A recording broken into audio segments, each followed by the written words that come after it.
This is how Märklin track geometry works for a very special switch configuration. A crossing with a so-called scissors crossover, featuring 4 switches and a crossing in the center. In this guide, we'll show you which tracks you need for this layout. This is the crossing, which goes in the center. This short track is exactly as wide as the crossing. That's 77 millimeters.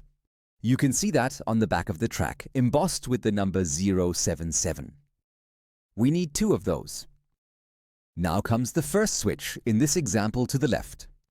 That would be the switch with the number 611 or the article number 24611. The number is also printed underneath the track. This switch goes in this spot, and then we continue on the opposite side with a right-hand switch. This one has the number 612 and it now goes on the other side of the crossing. The same applies to the upper right side and the lower right side. In Märklin's track planning software, you can also take another look at this track layout. It looks like this, and you can clearly see all the article numbers again.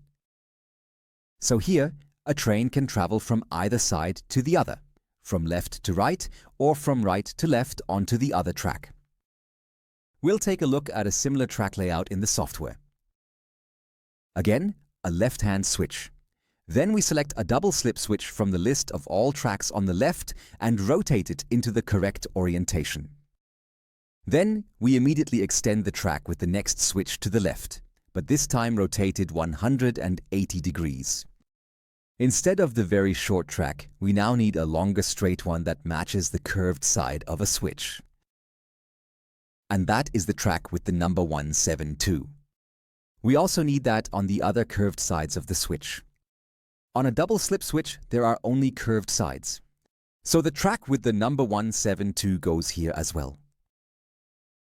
In this track layout, we now have 3 parallel tracks and can switch from the far right to the far left. An ideal solution for this is an extension pack from Märklin with this double slip switch. Have fun with this track layout. We have many more track layouts available for download on the Märklin website, and tips for building your model railway can be found on Märklin's YouTube channel. And we're happy to answer any questions in the comments below this video.